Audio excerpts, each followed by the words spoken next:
Hello and welcome to the first ever IO Sportscast. My name is Izaak and today I've got my good friend and fellow Formula One enthusiast Ollie. Hi everybody.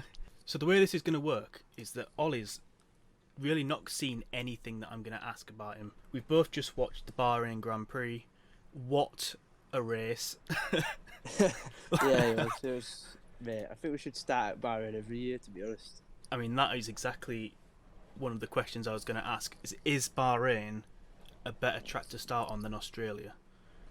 Yeah, I think it is because it's different scenery, innit? And obviously, every time there's been a Bahrain, most of the time, there's drama, isn't there? So, but like Australia's hardly any drama.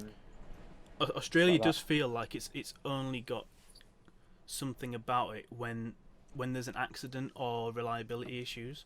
Yeah, exactly. Otherwise, it does sort of feel like whoever makes the first lap first is going to go on. No, yeah, exactly. Yeah, I don't know. I think with Bahrain, obviously, because you've got multiple layouts, I think they could potentially nearly alter it every 2 years or something. So the 2 years you do obviously the setup we've had today, and then you swap it again, then do the outer ring or whatever people want to call it, the oval or whatever, and then maybe spices it up a bit.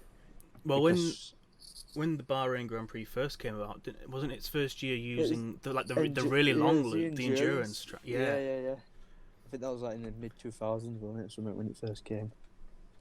I feel like that sort of deserves another chance as well, because that was only run for the first year, I believe. Yeah. I think they need to use more tracks that have alternate layouts. I think they need to start using them. After a while, you get bored of seeing the same layout over and over again. But then obviously, it does give entertaining racing like it did today. But I feel like there's a strong undertone towards France there. Yeah, I don't like France. It's just, I know it's got many layouts, but most F1 fans don't seem to like it, and it's not that good race. It's always, well, what I've seen, sometimes it's mainly boring, but. Yeah, well, fortunately, either change the layout or get rid of it. Fortunately, we're not here to talk about France just yet. Yeah, no. We're here to talk about Bahrain. See, before we even had the race in Bahrain, we had testing, and normally you don't read a lot into testing. It happens in Barcelona in the cold, where the results don't mean that much in terms of getting to the first race, or even getting to Spain when it's in the summer. Yeah, exactly. But given that the testing this year was Bahrain straight into the race at Bahrain. Yeah, exactly. Yeah. I feel like quite a lot of what was going on was just extra practice. The testing felt like get in, check the car's okay, here's free practice. Yeah, exactly. Yeah. And from that, the Red Bulls looked incredible. Yep, and then obviously Mercedes looked like they were sandbagging, as people say. Yeah, but the car did look like it had genuine rear end stability issues. A bit like Red Bull had that in testing last year, and they were going off left, right, and centre. Yeah, exactly. How much of that is affected because of the changes from the technical regulations, I've no idea. Yep. I assume it's played quite a significant part. Yeah, I do as well. I do.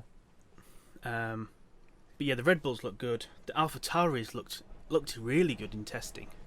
Yeah, they did. Yeah, and it's sister team, isn't it? So though it is. I'm sure there's a lot of on the main car. Yeah, I'm sure there's a lot of cooperation going on. But even so, normally you'd see quite a gap in difference between Red Bull and AlphaTauri. Now, I'm not saying they're on the same level. I don't expect AlphaTauri to be up there in the top three, but they've got two really quick guys. Pierre Gasly loves that car. And yeah, it's set up for him. It really is. And Yuki Tsunoda has come through the ranks, literally getting promoted every single season. Like, he's only ever spent one season in a formula as he's come through. Yeah. And he showed in testing that he's got pace when he really wants to go for it. Yeah, exactly. Yeah. And today he showed that as well. Yeah, to be fair, he did shock me. To be fair, I know he was born in 2001, and he's like 20 or something. But yeah, I didn't think he'd get into the points, but just shows, doesn't it? Yeah, first driver from the 2000s. I feel a little bit old. Yeah, no, me too. Yeah, I know. Exactly. I think he was 9 months old when Alonso and Raikkonen made their debuts. Yeah. I 20 think, years I ago. saw that stat as well. I think he had a few good battles, especially with Raikkonen and stuff like that. But yeah, he did well. He's kept out of trouble and did alright. I reckon if Gasly hadn't have had that incident when his front wing fell off, then I reckon he'd have been up there as well. But it's just one of them things. I didn't really see what happened there, to be honest. But yeah. Yeah, well, coming into the race, Max Verstappen was by far and away the favourite. Oh, 100%. First time that I believe that he's clean sweeped all the practices. He's then taken pole. Go on. Did he clean sweep FP2? Yeah, he clean sweeped the all practices. Ah, right, fair. I thought Hamilton finished top in FP2. No, he was top for a while. I think that was the moment I was like, okay, this is not going to be close. Yeah. The worry of Mercedes dominance taking over. Oh yeah, 100%. But yeah, he's cleaned the FPs up. He's taken back-to-back pole positions for the first time in his career. And it's his first pole at Bahrain as well, isn't it? Yeah, and he's coming in with so much confidence, and he knows that Red Bull car is good. And he's knows set up for it. He's perfect for him, isn't it? It really is. And the Mercedes having a difficult pre-season testing. Surely, if you're Max Verstappen, you're on top of the world. You're going for it, exactly. 100%. But while I was watching qualifying, I thought, when it got to Q3, I was like, and Hamilton put his time on, I was like, all right, fair enough. It's going to be like close, because I was watching it and it was like, I think at one point there was 6 tenths from like separating the top 10 or something, and I was like, fair enough, that's going to be close. And then he put in that lap and it was 4 tenths ahead. I was like, all right, that's just like last year with Mercedes dominating in Q3. Yeah, it was definitely after the first runs in Q3. I think there was only like 200ths of a second between them. Yeah, I was like, yes, this is on. Obviously, Max had more going into that. But I think the reason he was slightly slower in his first Q3 lap was because of the damage he'd taken going over the curb. Yeah, and he probably just didn't want to push the car for a banker lap. Leading on to that, the reason you need banker laps in qualifying is because if you don't get them in, you do a Sebastian Vettel and you end up P18 because of Nikita Mazepin, and what a horrendous weekend he's had on debut. Oh yeah, 100%. Now, before this started recording, we both said the same name for Nikita Mazepin. Yeah, we did. And unfortunately, like, that came about in qualifying, and he kept it up in the race. Yeah, exactly. But in qualifying, he spun at the last corner and spun at turn 1. The spin at turn 1 was the one that caused the yellow flags that everyone got looked up on, including Sebastian Vettel, who ended up getting. That's why he got put back on it to P18. Yeah, five place grid penalty, which from P18 isn't that much. No, not really. But also 3 points on his driver's license, which. Hey, that's mad. Why did he?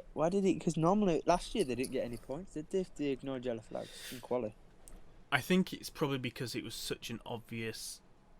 Should have slowed down. I think they're really cracking down now on the speeding under yellows, because there have been quite a few notable incidents in the last few years, like Bottas and Verstappen, where they've said we're not going to slow down. We'll get the time on the board and see what the FIA do afterwards. Yeah, whereas exactly. I think the FIA don't want that attitude. They want, let's slow down. Like, first and foremost, safety has to be part of it. The other thing that Nikita Mazepin did was ignored the gentleman's agreement, which he said he knew nothing about. What is that? Yeah. Well, I was going to say, do you know that? Because I'm aware of it. I've not heard of it. So it's the idea that you don't. So when you're driving around in your outlap, you can jostle for position, get better track positioning. Oh, for like slipstream and getting a toe and all that kind of stuff. And setting yourself up for the first straight. For your flying lap. Yeah, exactly. But you don't do that in Sector 3, because that's when everyone's backing off and getting themselves timed and gapped and ready. And apparently he was still overtaking people doing that. Now, right, okay. I've heard of this before.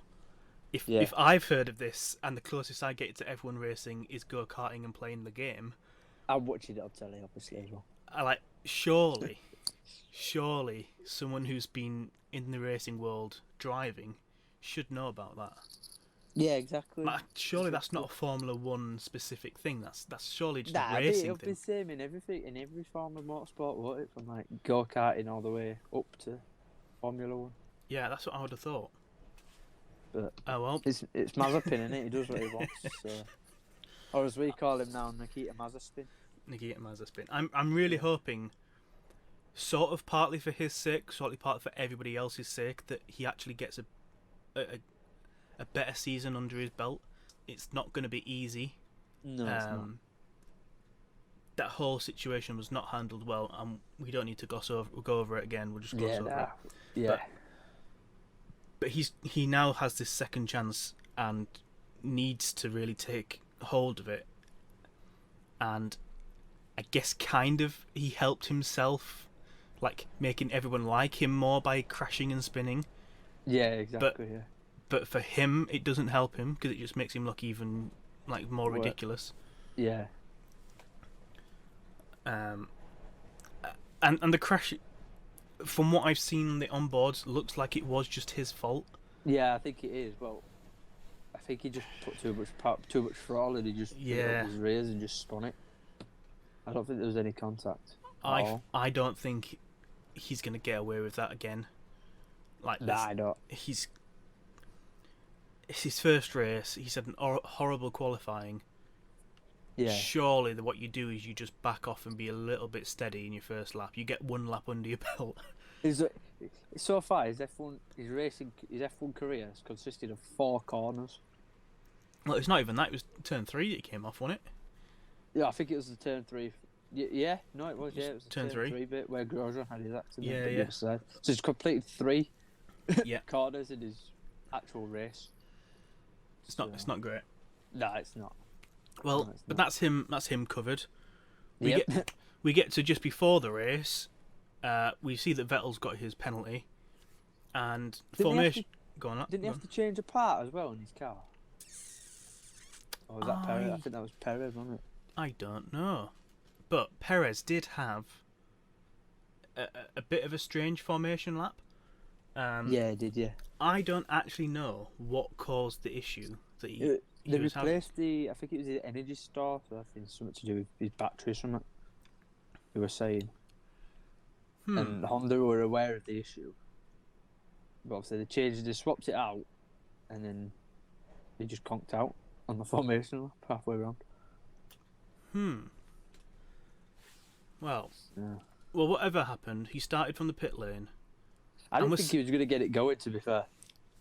Yeah, there was a moment of, that's him done. Yeah. Your first race for Red Bull, and you just stop it at turn 11, right? Well, he was smart because I think the marshals were going to start trying to push him. Yeah, and then he was like, nah, and then it came back to life, didn't it? And he got going again. Got to do it yourself. Yeah. But he did it. He got to the pit lane, and then he was sat there for so long. I know, because the other guys were halfway around. Yeah. Second formation. I was thinking, watch it conk out again, end up pits. That was like, obviously every time you do a pit lane start, there is that worry that you then stall it in the pits. Yeah, you can't get it going. Yeah, exactly. But he didn't. But he didn't. Did all right. The race got underway. Mazepin had his crash, and then the other Haas thought, "I'll have some of that." And Mick Schumacher decided that the gravel was the place for him as well. But luckily, he didn't crash, did he? He just spun it and He just spun it. But it does immediately raise the question of, is it the Haas or is it them? Is it the Haas or is it the 2 rookie drivers? Yeah. I don't think we can really answer that question. I think we'll need to see more races. Yeah, definitely for the next 3 or 4 races, it's something that people are going to be really keeping an eye on. Yeah, exactly. But I guess Haas are in that position where they can now take that gamble. Now that Mazepin's come in and his dad's come in with the money for the sponsorships, it's kept Haas afloat. They've already written this year off. They're looking for next year and the regulation changes. Yep. The both drivers get a season under the belt for experience, But at the same time, you don't want to be crashing out back at the grid. Spinning, every. If You you're, don't know- yeah, exactly. If you're finishing 17th, 18th, that's what you're fighting for in the race normally. Yeah, I get that. You want to do that, keeping it on the tarmac. Yeah, exactly. Not just spinning it or Exactly. crashing off or whatever. And we've seen before with Haas's sponsors how fast that sponsorship can go away. Yeah. Admittedly, there is a little bit of a difference between Rich Energy and Ural Carly. What Euro Carly? Yeah, I think so, something like that. The difference obviously being Nikita's dad's the sponsorship owner. He's got his son in the car. He's probably not gonna walk away as easily. Yeah, exactly. Because obviously his kid's driving his car. Yeah, exactly. The American team with the Russian flag, but yeah, we won't say out about that. we won't. But there is an investigation going into it. So maybe in the next couple of weeks we'll get some information on that. I can't see how they're allowed to leave it as such. Nah, I don't. I think FIA that you have to change like one colour so it doesn't look like the Russian flag or something. Yeah, but then there's also the question of the team kit, because if you look at the Haas staff in the t-shirts, their t-shirts are striped with the Russian flag as well. I've not seen that. It's basically the team attire. White top third, blue middle third, red bottom third. Oh, right, okay. Like it's not even trying at an angle or anything. Yeah, exactly. It's just so there will be that question asked. Yeah, 100%. But we'll talk about that when it happens. No point right now. So yes, it leads on to a few laps later, and Gasly's little kerfuffle with Ricciardo. That's a little bit of a strange one. I still don't know quite how it happened. There's a couple of when those. When he lost his front wing? When he lost his front wing, yeah. Yeah. I'm like, it feels like there was plenty of chance to get out of any sort of situation. From both sides of the party, Ricciardo probably didn't see Gasly that much in his mirrors, but you should know that the car's there at least. Having said that, this is Ricciardo who just reversed into was it Daniel Kvyat at Baku? Baku. Yeah. So he has history with that team. So I'm surprised that he didn't get a puncture, because we've seen them in the past where a little tap and that's it. You get a straight puncture or a slow puncture or whatever. Yeah. I'm surprised he didn't. So, it's one of them, isn't it? I don't know whether that's just because it was one of those things. It was just a lucky glancing blow. I think it's because it's not. If it's the sidewall, it's. This might be the thing. It's the tyres now changed shape, changed compounds, changed pressure values. How they're built and all that kind of stuff as well. It is a new tyre, and maybe that's helped. Maybe it was just it was just positioned right that it was never going to cause a puncture, but definitely was something to keep aware of. Actually, let's do this while we're on tyres. One of the things I was going to ask was about the new tyres. Last year, Hamilton in particular was very vocal about them, and each team had to do some testing of the 21 tyre last season, and Hamilton hated them, absolutely hated them. I don't know how much it's changed between drivers testing them and them being used in this year's race. Yeah, but it does feel like there's a few drivers that weren't comprising. They weren't particularly happy with them and just seemed to be having issues. Like even Max was having an issue. Like once he let Lewis through, we'll get onto that later. But then he suddenly just had wobbles left, right, and centre. Yeah, exactly. I think what they were saying is that obviously they've decreased the tyre pressures, haven't they? And I think they degrade more, so it's like because of how the new construct of them, they just degrade a little bit faster than normal. Yeah, and if they've brought that cliff back, because the talk of it was, do we just bring that cliff back so there's a bit more excitement in a race? You're not suddenly like 3-4 laps seeing it's gonna, explode. It's decreasing. Yeah. You don't obviously want it to explode, but if you're aware of it, then you've got plenty of time to react, and it sort of dulls the race. Whereas if the degradation is much more instant, and you keep the safety of it exploding in realms, Yeah. then you can actually create quite an exciting race. I feel like Pirelli still haven't got the right mix of things. We're one race in, so Yeah, we can't maybe really we can't say take anything from this year. And plus they have said as well that Bahrain, with how the asphalt, it is a very coarse, it does degrade very a lot aggressive quicker than circuit. normal. Yeah. So we'll have to see when we're at normal tracks or whatever what it's like. Yeah, but I just feel like when did they start? 2010 when they became 2010, 2011. 2011. 2011. So Yeah. this is 10 years now, and I don't think I've ever thought of a year where actually the tyres have done their job properly. No. It was the 400th race, wasn't it, for Pirelli today? Was it actually? Didn't know Yeah, that. yeah. Do you know it shows you the tyre compounds at the start? It said a top 400th race for Pirelli. Oh, very nice. So, yeah, but yeah, I don't think they've got it right with the compounds. I mean, a few years ago when they had about 20 different tyre compounds, they had the ultra softs up to the and the hypersofts and and all that. the super hards, yeah. And you could only do like one lap on the hypersoft before they went off, and you were like, nah. I think it's just how it is now. I think they've got the race compounds sorted now. Everyone last year was a bit like, oh, what's the C2, C5? Oh, none of this makes sense. Because when they were testing them, obviously they've got on the tyres now. You've obviously got the Pirelli and then the red stripe or the whatever colour stripe it is down the sides, haven't you? Mm-hmm. But then in some of them they just have the Pirelli thingy on. I think they were like meant to be the C1 and the C5s, but you don't see them. They just So in testing there was a full range available. Anyone could use any tyre, I believe. But obviously only 3 compounds get brought to each race, and they're nearly always the middle 3. That kind of makes sense. I feel like that's the right option. In race day, you're only thinking soft tyres, medium tyres, hard tyres. Yeah. I think that is the right way to go about it. Yeah, exactly. Compared to having, like you say, about 7 different dry tyres. Yeah, exactly. And then the wets and intermediates. Verstappen had a good start, got away quite well, managed the virtual safety car and the safety cars correctly, got a good getaway.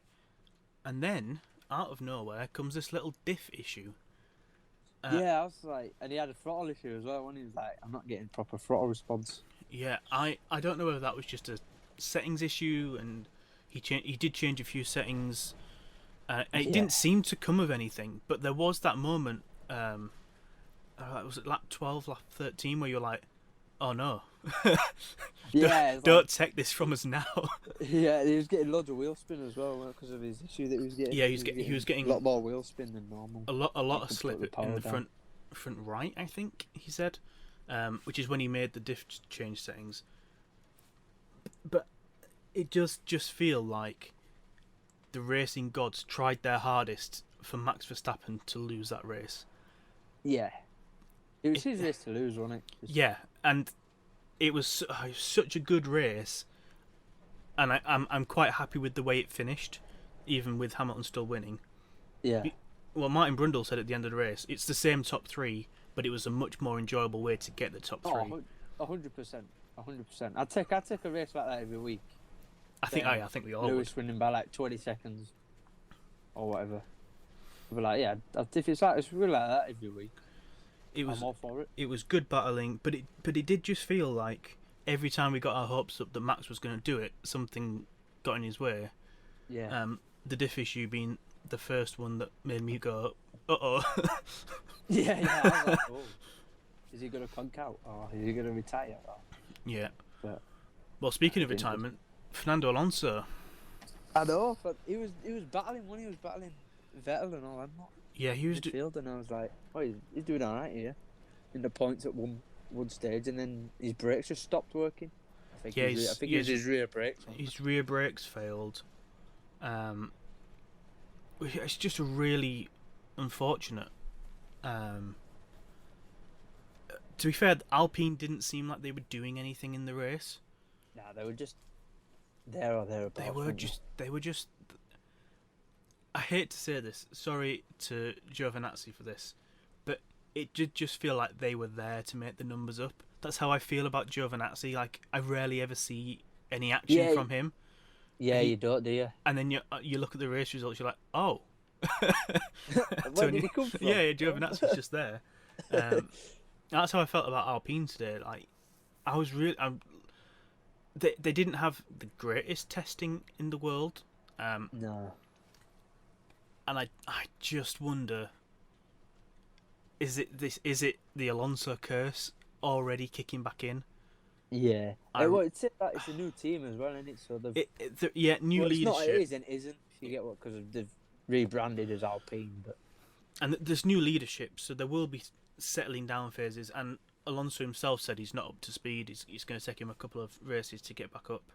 yeah. When you've been out of sport for 2 years, I'm not surprised. Yeah. Fortunately, he's not been out of motorsport, so he still is quite quick. But it is. These cars completely different to driving. To like a lot more. To driving your Indy cars. LMP1 cars. LMP1s, yeah, exactly. So I don't. I'm not massively like, oh dear, this is the end of the world. But there is that little doubt in the back of my mind, like, has Alonso gone to what was Renault, who were doing really well last season, and lost it? It feels like he does that every time he changes team. There's I feel like they do bad, they do worse. Exactly. And what's really disappointing is Sainz really looks up to Alonso, and Sainz is literally copying the same path trajectory. Yeah, as Alonso. Pretty much is. He'll be in a Renault next, or he'll go back to McLaren. Talking of McLaren, I think they had a good race. Norris especially. I think they had a fairly decent race. I was a bit unsure how to feel after qualifying. It's like 6th and 7th feels a little bit low, but yeah, given everything else that went on, it feels right. Maybe 5th and 6th would have felt better than 6th, 7th. It's 1 place difference. It's not a major issue, but yeah, exactly. But they did really well from it. I think it was just 2 solid races between both Lando and Daniel. Norris finishing P4 was ridiculous. Like, I know, exactly. Good start to the season, that. And some fantastic little jostles.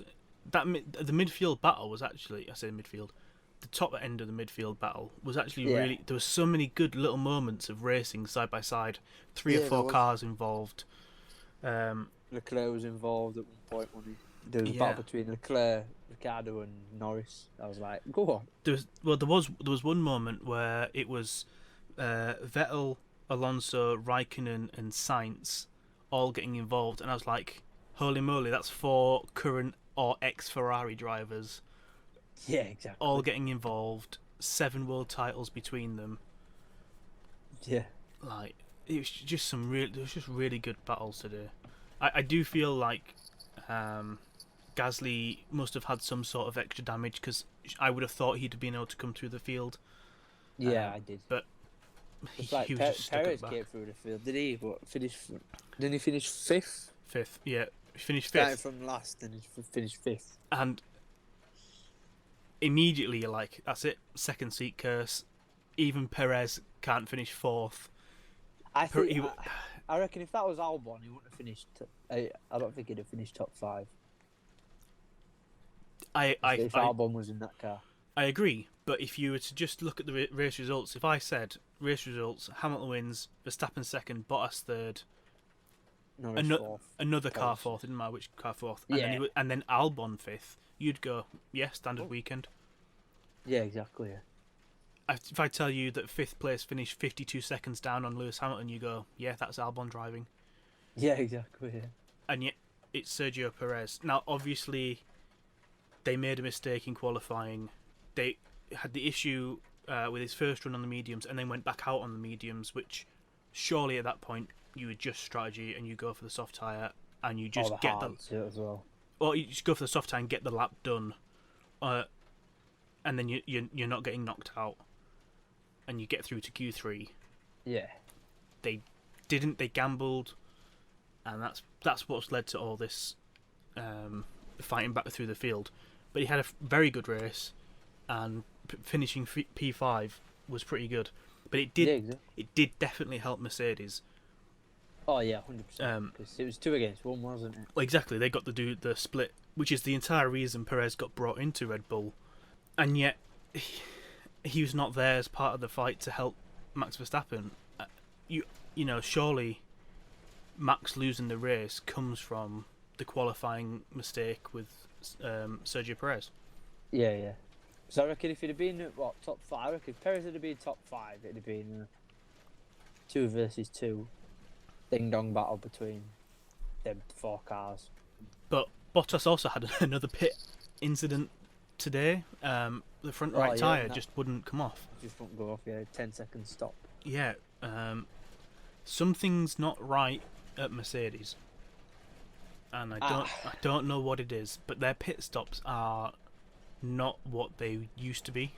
Sometimes they'll have an amazing pit stop. I think when they come to double stack, Mercedes are one of the best teams when it comes to a double stack. I don't think I've ever seen a Mercedes double stack go wrong. Germany? Yeah, apart from Germany 2019. Sakir? But yeah, and Sakir. apart from them two.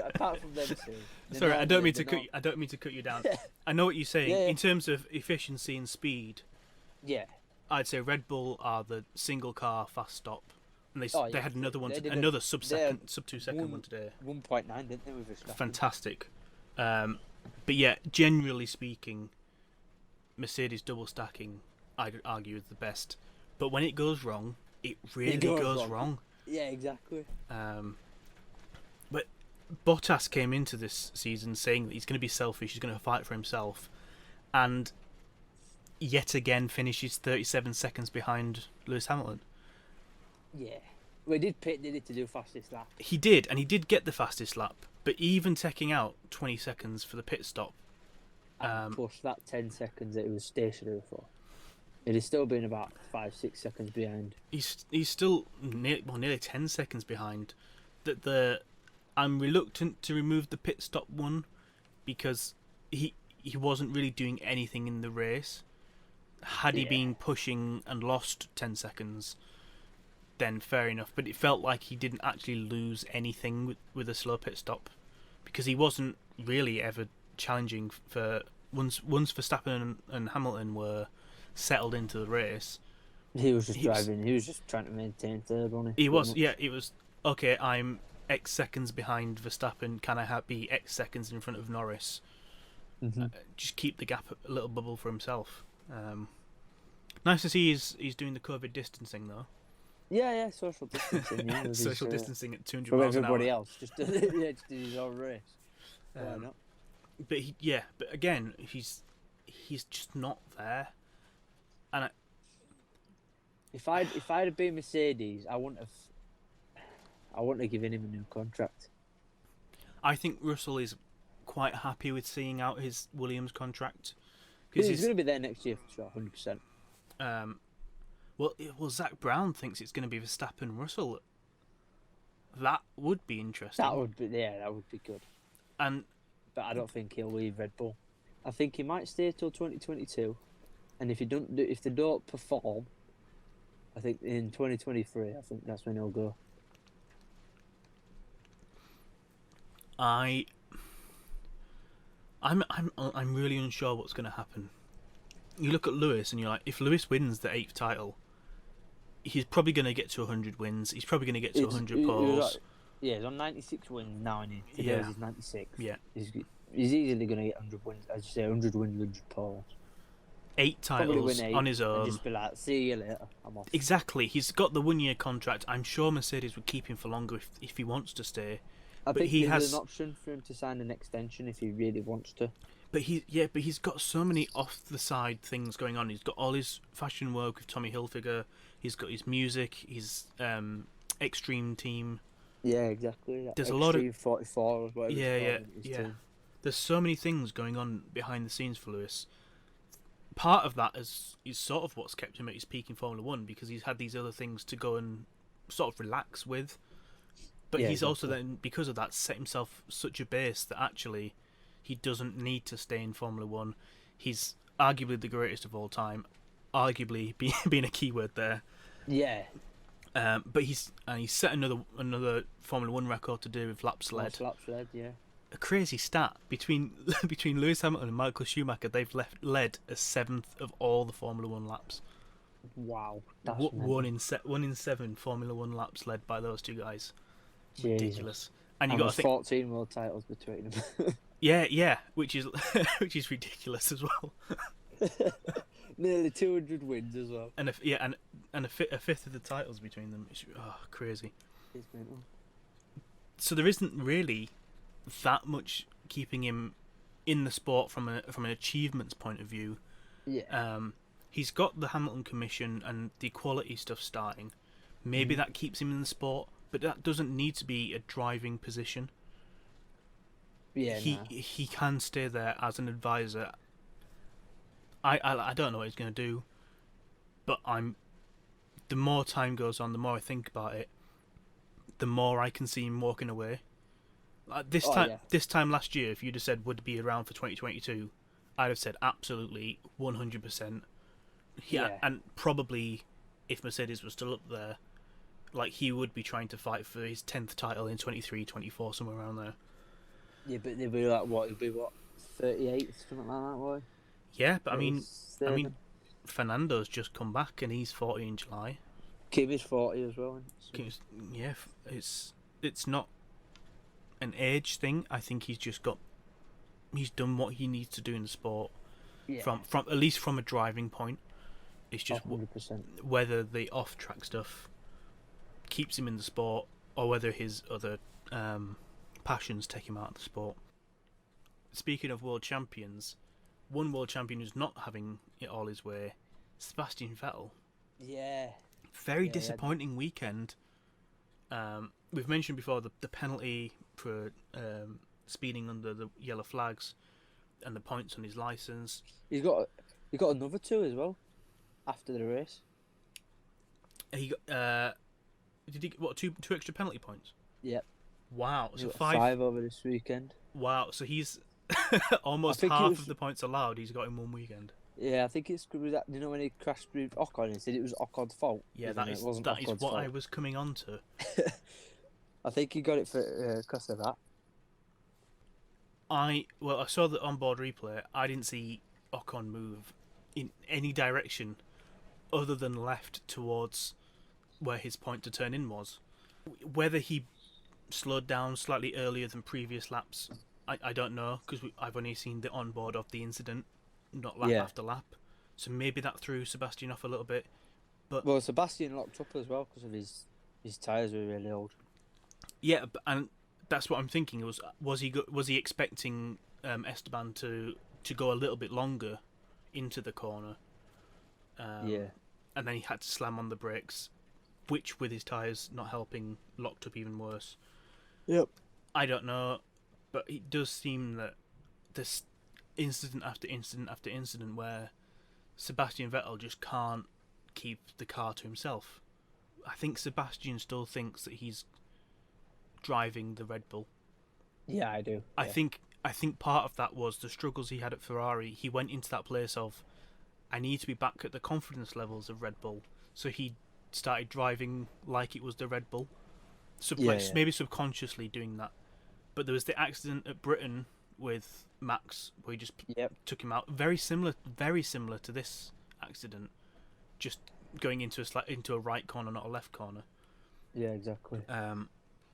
And obviously there's so many different spins and he's lost control of the car. Last year he spun quite a bit. Last year in 2019 when he was... There have been lots of those incidents though. It's just this reoccurring thing. And I wonder if he hadn't have won those 4 titles, would he still be driving? And I don't mean from his point of view. Would teams have signed him? Yeah. Have those 4 titles overshadowed, covered up, plastered over. Yeah. Some of those little things. Some of the cracks and stuff. Yeah. I don't think they would have done. Personally. Yeah. And do you think if Lewis was in Vettel's situation, like in them Ferraris, do you reckon he'd have done that? You reckon he'd still won the titles that he's won? I think 17, 18, he would have, yeah. What I'm saying is Lewis has always got the best out of his car. And in 2017, 2018, that Ferrari, Sebastian proved, could, for most races, go head-to-head with Lewis. In them 2 years, that Ferrari was probably the best car on the grid. Arguably, yeah. Hamilton would have probably won the title in that Ferrari. And maybe Verstappen as well, because we know what he can get out of his Red Bull. Speaking of Verstappen, the end of the race really started, was it lap 40 that Verstappen pitted, somewhere around there? Yeah, something like that, yeah. Verstappen pitted in, got the hards. That was the super quick sub 2 second stop. Yeah, it was, yeah. Came out P2 with 8.8 seconds. Something like that, yeah, 8.8 I've got written down, I think. Yeah. And the commentators and the teams were sort of like 9 seconds. 9 seconds is the gap.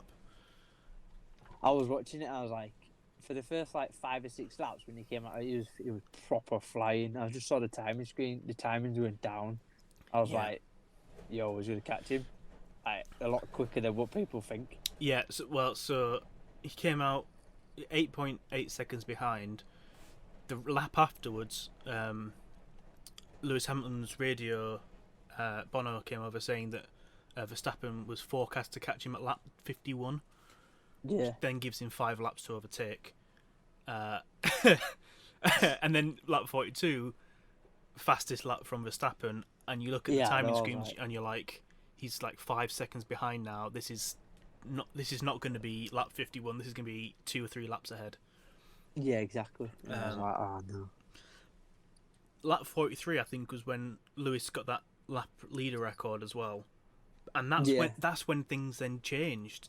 We had the Ocon-Vettel collision at the same sort of time, and then suddenly the gap to Lewis wasn't coming down that fast. I don't know whether that was Verstappen thinking... it's because he might have taken a bit too much out of his tyres. Well, that's what I was wondering. Has he done that, or is he backing off so he doesn't do that? So he's at least got the chance. He's got a chance to overtake him. I don't know.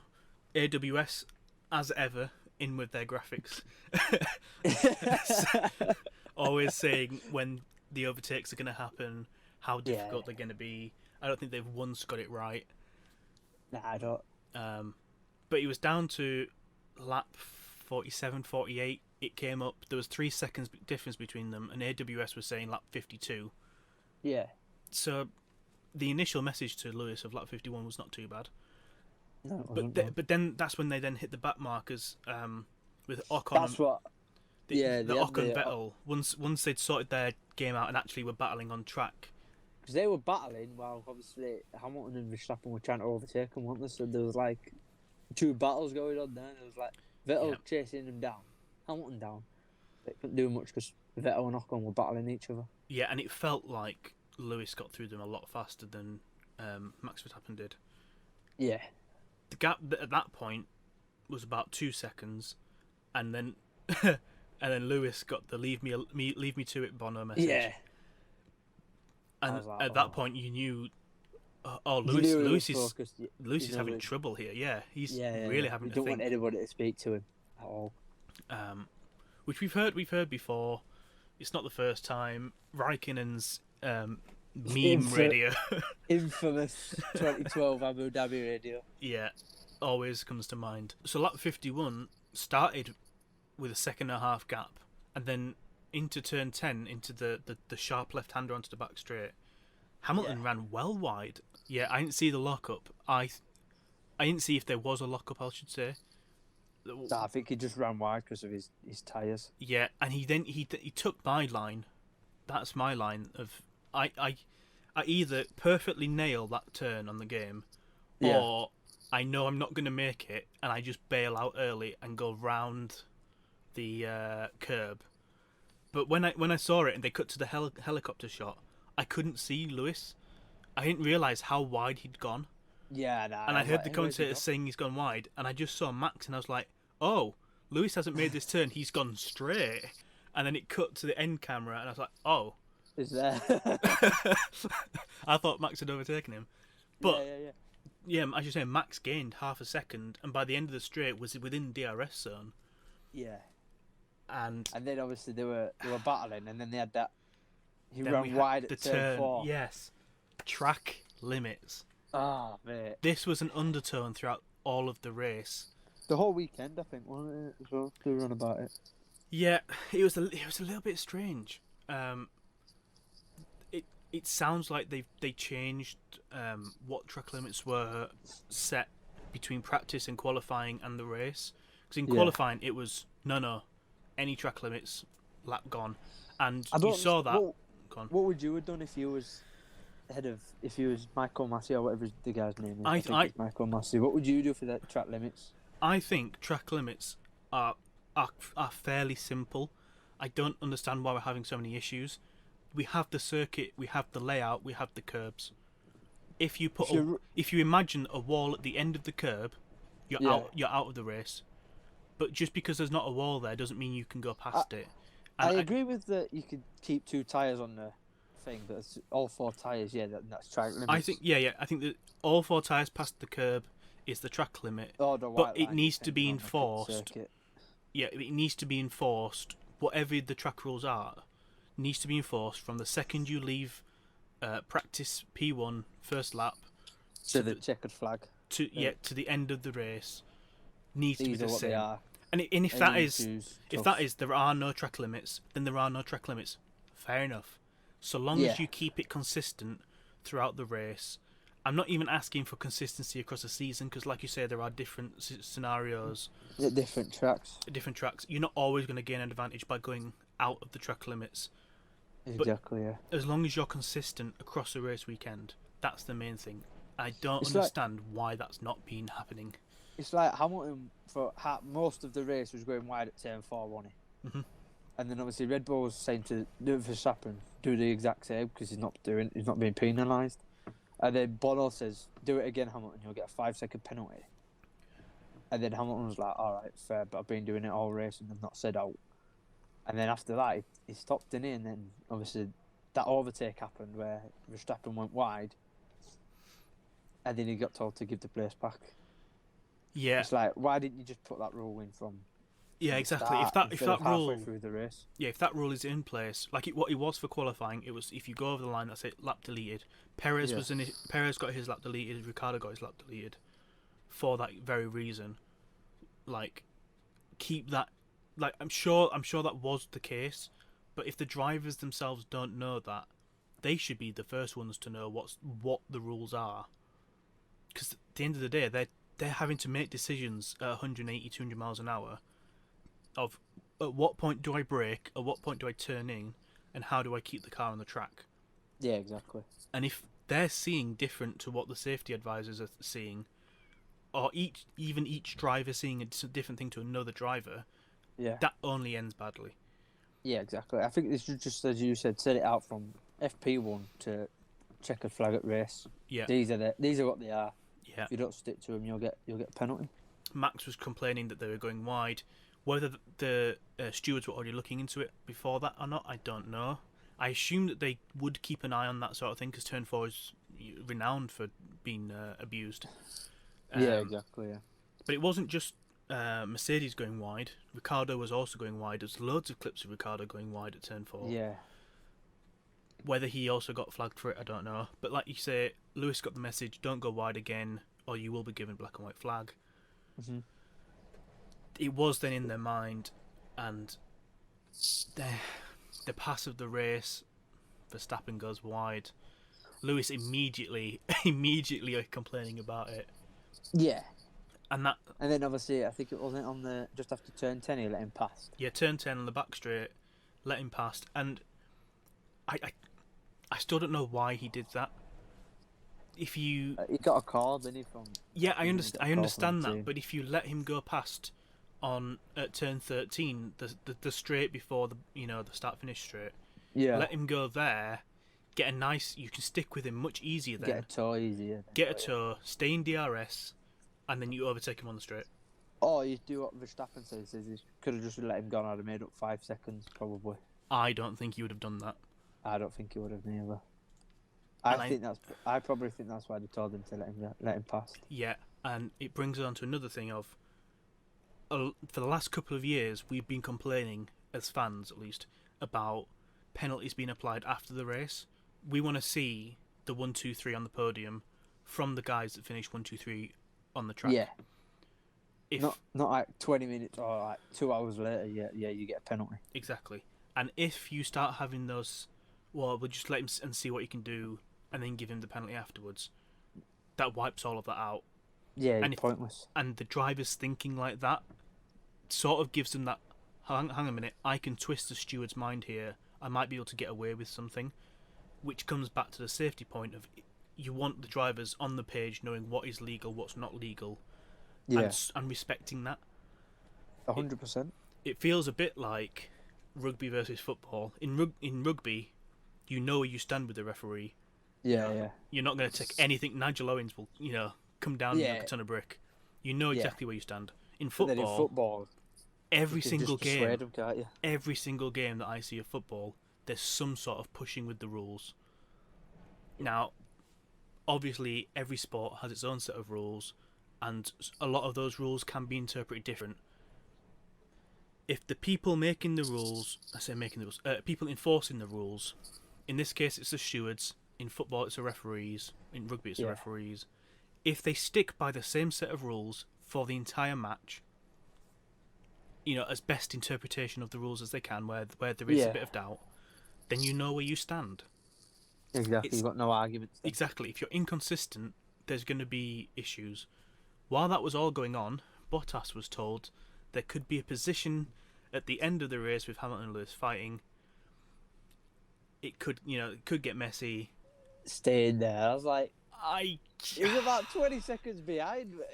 There would have to be a massive accident. If one of them spun, they could easily make up 20 seconds. If it wasn't a bad spin. If one of them went into the barrier or something. That's what I mean. If it was a major accident where they're out of the race, that's probably the only occasion that's going to happen. Yeah. But I mean, if they both spun, they'd have just... 20 seconds is enough time to spin your car, get it going again. Exactly, yeah. So I don't see that really ever being a thing. I think they were just giving him a little bit of a boost, like. Yeah. You could still potentially be in this. Yeah, but then the very next lap they brought him in to go for the fastest lap.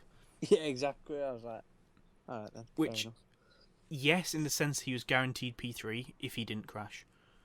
Yeah.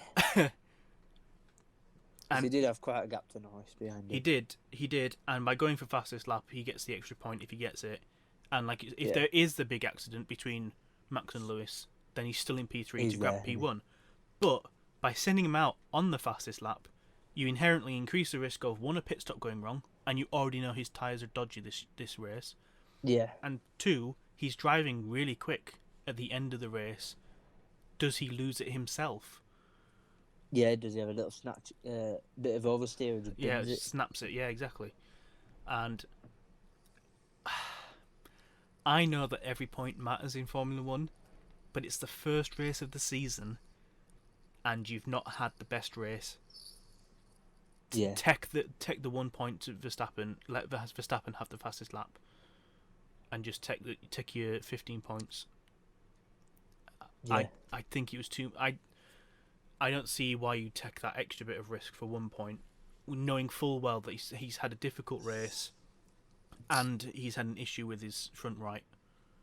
Yeah, exactly. It makes no sense. But anyway, he did it. He went and got fastest lap, got the extra point. So can't complain. Do you know what that race needed? Tell you what that race needed. Murray Walker to comment over it. To commentate. That would have been the perfect race for Murray Walker to commentate over that race. Yeah. That battle between Hamilton and Lewis. That would have been... With Murray Walker's commentary, that would have been unbelievable. Yeah, there's a very touching tribute throughout testing and the start of before this race for Murray Walker. An absolute legend. Yeah. Someone who had such like an unrivaled passion for the sport. Oh, 100%. Even up until at the end of his life. And... we're all going to miss him, and obviously thoughts and prayers go to his friends and family. Yeah. But yeah, just such an incredible commentator. He made you feel like you were there, regardless of where you were watching, how old you were. he just got that excitement in your head. And when I first started watching was when he was coming to the end of his career, and sort of bringing up Martin Brundle. Yeah, because I think Martin Brundle said he'd been with him. He worked with Murray Walker from '97 onwards. Yeah. So when he retired, there for a few years side by side, and so I get that joy from Murray Walker. I understand it, and I feel so nostalgic about it. And hopefully the start of the rivalry that we've all been wanting to see for the past 2 or 3 years. It's so close to actually happening. We've just been willing for this to happen. It'll be like a Senna versus Prost, won't it? Or something like that. It's like, I hope it gets to like that stage. Yeah. It's Hamilton versus Verstappen. Yeah, it almost feels a bit like Alonso Schumacher for a bit more of a modern thing. You know, Schumacher was very dominant for 5 seasons. The regulation change sort of slowed Ferrari right down, and this little young upcoming guy with a ridiculous driving style, driving the crap out of a Renault. And Exactly. Now you've got Lewis, who's been dominant for, well, apart from 1 season, 7 years. Yeah. Bar 2016, and you've got an up and coming guy. Regulation change to slow down Mercedes. Yeah, it's set up to be an absolute classic season, and I hope it comes out as such. 100%. I want them two to battle, but then I also want other teams to get involved as well, like maybe a McLaren, throw a McLaren in there as well. I think there'll be enough of a mix. I mean, Norris showed today, he drove quite a good race and there were moments. Overall, he wasn't really in the picture. Still finished P4. Obviously, he did have a good race. He had a really good race, but obviously there's outside factors with Perez being lower down the grid. Yeah. But you do have potentially quite a nice little midfield. If one of the Red Bulls drops back, you've got the McLarens waiting. Ferrari were up there this weekend. Yeah, Ferrari surprised me, to be honest. 6th and 8th, really strong weekend. Very surprised by Ferrari. And the team that didn't really show up, AlphaTauri, Gasly had his incident. Tsunoda, I don't quite. A better debut. I don't quite know what. I don't know quite what happened with Tsunoda. I feel like he just got swamped a little bit and just had to keep coming back through, and then pitted at different times, and it was just one of those races that just didn't click properly. But like you say, P9 scores in his debut, 65th driver to do that, which is actually quite a lot of drivers. I was like, I was like maybe a dozen, maybe 20 drivers, but 65. Yeah. The last person to do that, I think they said it on commentary, was Kobayashi, wasn't it? No, Van Dorn. Van Dorn at Bahrain in 2016. But yeah, like first Japanese driver since Kobayashi to score points. Yeah, in 2012, so 9 years. Yeah. And because he's come through the ranks so quick, he was on everyone's radar. The kid can drive. He's very well spoken. I just can't find a flaw with him. I don't know what's wrong. And it's very, very rare that you see those sort of people. Like, say, Lewis Hamilton, when he was coming through the ranks, you're like, oh, where's the mistake? What's wrong? Where is it going to go wrong? Sebastian had quite a good upbringing, came in with Lewis, and you're like, these guys have got potential. Charles and Max, you're a bit like, yeah, they're fast, but there's a couple of little cracks and they need to mature. But Yuki's come in. I can't see where that's going wrong. I've not really followed him, to be honest. I think he'll do well. I don't know if he'll outscore Gasly, but I mean, if he does, I think that's a phenomenal statement if he does. And Russell finishing ahead of Vettel. The Williams seems to be heading in the right direction. I don't think they're quite there to be snapping on points every race. I reckon if you have a proper crazy race like a Hockenheim from like 2019 or something like proper mad, I think Russell will get into the point easily. Yeah, as long as I think he outdrives that car. He's too good for that car. Agreed. And as long as he doesn't bin it behind a safety car, Yeah, I think Well, now he's he'll probably get nightmares. now that he's in the position of having scored points, of having led a race and was on for the win. I think that'll have done quite a lot for him. So yeah, I don't see him squandering further opportunities. And they have made a step forward. They've made a good jump. They've not quite caught the Alfa Romeos.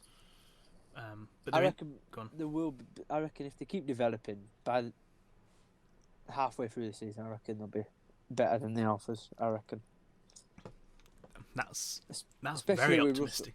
Especially with Russell at the wheel. I mean, yeah, but like you said, Russell outdrives that car. Between them two, between Russell and Latifi, you always know who's going to finish ahead. It's always going to be Russell because he's just too good for that car, and he outdrives it. He gets the most out of it. Whereas Latifi just trundles around. I think 10 of the last 16 times he's got to Q2. They were saying earlier. That's pretty good. I think he got a little bit lucky this week with all the yellow flags and stuff. Yeah. I don't think they had the pace really for Q2 outright, but he's driven pretty well. Finished P14 ahead of the likes of Sebastian Vettel, and ahead of the Haas. I still think Alfa Romeo are top of Formula C, whatever. But yeah, whatever they call it. The bottom teams. Bottom three teams. Alfa Romeo have definitely made a good jump. For a while they were running. Have gone backwards. Yeah, well, the Haas have written off this season, haven't they? They've come in for saying full well, we're lucky we've survived. We've got new sponsorship. 2022 is the season. And with two rookies, even if they had a really good car for Haas, I don't think at any point in time Haas have actually had a properly strong car. Their first race, they finished 5th and 6th in Australia, didn't they? Yeah, when the first came, 2016, I think it was. Which was a bit of a mental race. They had that sort of oomph of a new team, and they had two very experienced drivers, regardless of your opinions on Grosjean and Magnussen. Well, the first race was Gutierrez. It was Gutierrez, yeah. Yeah. It's two experienced drivers, though. Yeah, exactly. I don't think you'd get that from either of these drivers, and yeah, maybe it is a season that they're just saying, go learn your craft, just go have 23 races. You're not going to finish with the points, so yeah, it don't matter as long as you don't keep spinning every time. Yeah. What penalty points does he have? None. Oh, is it reset? He had 11, but when you change championship, they get reset. And I was fuming about that. I think points go on your license, and they stick on your license, in this case, for a year. Yeah. That's what the FIA have deemed as fine. But it should carry over between championships because it's a license against a person, not against the team or the championship. Exactly. Yeah. I can't get in a car and drive and speed, take up 12 points, but then go, hold on, I was driving a different car last time. It doesn't matter. So it doesn't count. Yeah. I was, if I'm in a Nissan Micra and I get 12 points and then I get 11 points and then I hop in a Mercedes and do 200 miles an hour. Yeah. Hey, I'm in a completely different class of car. This is not me, so exactly doesn't count. Yeah. It's not going to work like that. And I think they should have carried over. He was on 11, so 12's a race ban, isn't it? 12's a race ban, and I don't think anything would have come of this race had it gone the same way with 11 points. But I think there'd have been a few people just pushing Michael Massey and just saying, what's the situation right now? I think the crash actually probably gained people some like points back to him for saying well done. Actually, as a career, not the best move, but popularity wise, start to your F1 career. Popularity wise, probably helped him a little bit. Yeah, exactly. What are your predictions for the season? Who do you think is going to finish? What's your top 5 drivers for the season? Yeah. Ooh, in order. Yeah. So starting at the bottom, starting from 5th upwards. Who do you think is going to finish 5th, and who do you think is going to be champion? That's an interesting one.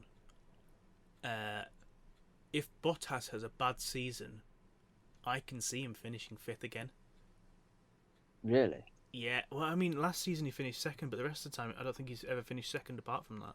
No, he's either finished second or third He since finished fifth. he's been with No, Mercedes. he finished fifth one season with Mercedes.